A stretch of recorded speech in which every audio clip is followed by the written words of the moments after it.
No livro de Romanos, no capítulo 5, versículo 14, e Romanos capítulo 6, versículo 12, a Bíblia se refere ao pecado e à morte como reis. Desde quando esses reis começaram o seu reinado? Desde os dias de Adão e Eva. Pouco mais de 6.000 anos de reinado. E esses reis não têm mostrado nenhuma consideração ou compaixão para com a humanidade. Eles têm deixado um rastro de dor, sofrimento, tristeza e vazio. Aqueles que já perderam um ente querido na morte, faz ideia do que eu estou falando. São reis frios, cruéis e implacáveis com a humanidade. Porém, num dado momento da história humana, um poderoso rei mostrou-se capaz de vencer a morte e o pecado. Quem é esse poderoso rei? O meu nome é Fernando e eu convido você a identificar comigo quem é esse poderoso rei e como isso poderá fortalecer a sua fé e a nossa esperança na palavra de Deus, a Bíblia. Antes de entrarmos na questão, o que você responderia? Opção A. Você acha que esse poderoso rei seria Trump, que auto-intitula-se Salvador do mundo? Opção B. Você diria que é a ciência que tem feito grandes avanços na medicina e no campo tecnológico? Opção C. Você diria que é o rei Davi do antigo Israel? Opção D. Você diria que é Jesus Cristo, o Filho de Deus? Se a sua resposta for Jesus Cristo, o Filho de Deus, você acertou.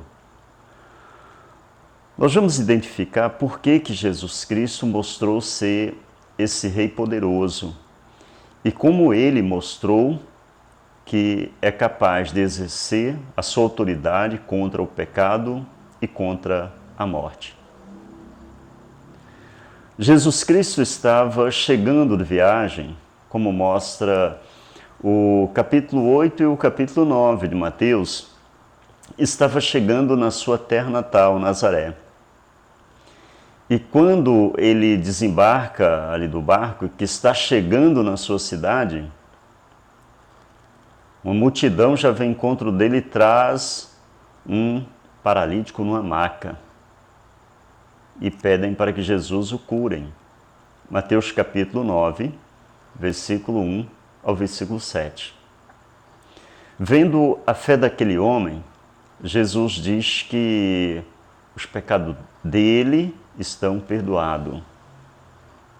Só que ali há escribas, e eles já enciumados do que Jesus Cristo ele tem realizado, eles dizem: esse homem está blasfemando contra Deus. Sabendo dos seus raciocínios maus, Jesus chega para eles, olha bem nos olhos dele e diz: o que vocês estão raciocinando, ou por que vocês estão raciocinando coisas más nos seus corações? O que vocês acham que é mais fácil dizer? Os seus pecados estão perdoados, ou apanhe a sua maca e vá? Daí Jesus se dirige àquele homem e diz: para que vocês saibam que o Filho do Homem, o Filho de Deus, tem autoridade para perdoar pecados. Aí ele fala para aquele homem: apanhe a sua maca e vá para casa. E aquele homem que era paralítico, aleijado, apanhou a sua maca e saiu andando. Consegue imaginar a alegria daquele homem? consegue imaginar o prazer que ele voltaria a ter de novo, de voltar para a vida a qual provavelmente ele nunca teve. Convívio com a sociedade, fazer coisas que antes não fazia. Dançar, pular, correr, plantar. Imagine tudo isso. Jesus estava dando ali àquele homem a oportunidade de viver uma vida normal. Com esse milagre, Jesus mostra que tem autoridade sobre o pecado. E o que dizer da morte? No capítulo 11 do Evangelho de João, ali o apóstolo João ele relata sobre a doença, a morte e a ressurreição de Lázaro, a quem Jesus o considerava como amigo, tanto ele como as suas irmãs Marta e Maria. Quando Jesus chegou em Betânia, que era a vilazinha, o vilarejo, uma aldeia em que Lázaro morava com as suas irmãs, Lázaro já estava morto. Havia ali as suas irmãs e outros judeus que estavam ali para consolá-la. Entre esses parentes também. E quando Maria viu Jesus, ela diz que se Jesus estivesse ali, o irmão dela não teria morrido. Outros judeus dizem, esse homem que abriu os olhos de cego, certamente se ele estivesse aqui, ele teria impedido que Lázaro morresse. E quando Jesus fala com Marta, Marta expressa esperança na ressurreição, mas não que o seu irmão fosse ser ressuscitado ali naquele momento, não. Ela acreditava que haveria uma ressurreição no futuro. Aí Jesus disse que ela ia ver a glória de Deus. E como Jesus fez isso? Se nós observarmos aqui no relato de João, no capítulo 11, o versículo 38. João, versículo 38. O relato começa dizendo que Jesus está profundamente comovido com aquela situação e ele foi até o túmulo onde Lázaro estava, que na realidade era uma caverna e havia uma pedra ali na boca daquela caverna. Então Jesus disse para que retirassem a pedra.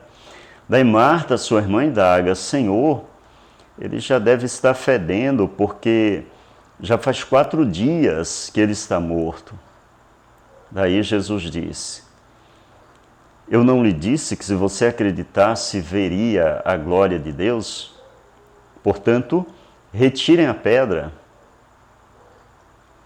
Jesus levantou os olhos para o céu e disse, Pai, eu te agradeço porque me ouviste. Na verdade, eu sei que sempre me escuta, mas falei por causa da multidão que está ao meu redor, para que acreditem que tu me enviaste. Esse é um detalhe interessante, porque Jesus está orando a Deus, ele não está falando consigo mesmo. Ele está falando com aquele que lhe deu autoridade para exercer essa autoridade sobre o pecado e a morte. E agora ele exercerá essa autoridade que Deus lhe deu com relação à morte. Veja que o relato continua dizendo, versículo 43, quando ele disse essas palavras, ele gritou bem alto, Lázaro, venha para fora. O homem que estava morto saiu com os pés e as mãos amarrados com faixas e com um pano enrolado no rosto. Jesus lhes disse, tirem as faixas dele e deixem-no ir. Se nós observarmos a irmã de Lázaro, Marta, disse a Jesus que Lázaro estava morto já havia 4 dias. Jesus ele não apenas realizou uma ressurreição como tinha feito no caso da menininha de 12 anos, a filha do presidente de uma sinagoga, chamado Jairo. Quando ele a ressuscitou, ela havia morrido há pouco tempo, mas agora era 4 dias. Jesus, na realidade, ele recriou membros, como o cérebro, e trouxe Lázaro de volta à vida. Foram casos isolados esses, tanto da ressurreição como da cura daquele paralítico? Não. Jesus realizou outras 2 ressurreições. Na realidade, a Bíblia relata que são 9 ressurreições. Se você sabe quais são elas, deixe aí nos comentários. Com relação ao paralítico, aquele também não foi um caso isolado. Jesus Cristo curou cegos, outros aleijados, leprosos, pessoas com fluxo de sangue. Ele exerceu a sua autoridade que Deus lhes deu para realizar esses milagres. Mas aí você talvez se pergunte, mas onde a Bíblia diz que Jesus Cristo é rei? Quando o anjo Gabriel aparece a Maria, como mostra Lucas capítulo 1, versículo 30 ao 35, ali ele passa a destacar que aquele que nasceria dela, esse seria grande, seria chamado Filho do Altíssimo, e o reinado de Davi estaria sobre ele. Ele reinaria sobre o trono de Davi. Em outras palavras, Jesus, como descendente de Davi, ele iria ser um governante. Mas diferente dos governantes que reinaram antes de Jesus em tronos aqui na terra, Jesus Cristo não reinaria aqui na terra, mas reinaria desde os céus. Por quê? Porque no capítulo 22 de Lucas, no versículo 28, ali ele falando aos seus apóstolos, ele disse, olha, eu faço com vocês um pacto, assim como meu pai fez um pacto comigo para um reino. Então Jesus, ele fez um pacto com os seus apóstolos para um reino. E Jesus Cristo, como rei, ele de fato porá fim ao pecado e à morte. E por que nós falamos assim? No Evangelho de João, no capítulo 1, versículo 29, Jesus tinha cerca de 30 anos quando aparece ali a João Batista para ser batizado. Quando João avista, ele diz, eis o Cordeiro de Deus que tira o pecado do mundo. Eis o Cordeiro de Deus que tira o pecado do mundo, disse João Batista sobre Jesus Cristo. Ele não tirou ainda, mas vai tirar quando estiver governando sobre a humanidade. E o que dizer da morte? Na primeira carta do apóstolo Paulo aos Coríntios, no capítulo 15, versículo 26, ali o apóstolo Paulo destaca que a morte é o último inimigo que será reduzido a nada, ou seja, será destruído. O apóstolo João, na sua primeira carta, no capítulo 3, versículo 8, ele destaca que Jesus Cristo, o Filho de Deus, foi manifestado para desfazer ou destruir as obras do diabo. Entre essas, o pecado e a morte. E com relação ao reino de Jesus Cristo, pouco antes de subir aos céus, no capítulo 28 de Mateus, no versículo 18, ele disse aos seus seguidores que Deus lhe havia dado toda a autoridade nos céus e na terra.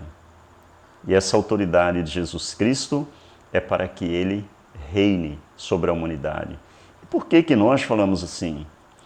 No capítulo 6 de Mateus, no versículo 9 e 10, oração bem conhecida de toda a humanidade, ali Jesus Cristo, em resposta ao pedido dos seus seguidores, quando perguntaram dele como eles deveriam orar, ele disse, vocês devem orar do seguinte modo, Pai nosso que estás no céu, santificado seja o vosso nome, venha a nós o teu reino, seja feita a tua vontade assim na terra como no céu. Note que esse começo da oração, Jesus Cristo ensinou os seus seguidores a pedir o reino. O reino qual Deus disse, ou fez um pacto com ele, como mostrou Lucas, capítulo 22, versículo 28, o qual ele reinaria. E ele não reinaria só, ele teria associados com ele. De modo que a Bíblia, não a religião, ela apresenta para nós essas duas esperanças, de que humanos estarão junto com Cristo para governar desde os céus à terra. E aqueles que viverem na terra serão súditos deste reino, com a perspectiva de viverem para sempre. No livro de Apocalipse, no capítulo 5, versículo 9 e 10, ali destaca que eles cantam um novo cântico, porque foram comprados da terra com o sangue do Cordeiro. Pessoas de todas as línguas, nações, tribos e povos. E o versículo 5, o versículo 10 do capítulo 5, passa a destacar que eles hão de reinar sobre a terra. Então note que é um ensino bíblico. A Bíblia, sim, é que fala que estes reinarão sobre a terra. Imagine como será a terra quando Jesus Cristo estiver governando. Não haverá mais morte, não haverá mais pecado. Nós humanos podemos ter corpo e mente perfeito e podemos ter a perspectiva de viver para sempre debaixo desse governo. Por isso que eu falei lá no começo, aprender essas verdades da Bíblia podem fortalecer a nossa fé e a nossa esperança na palavra de Deus.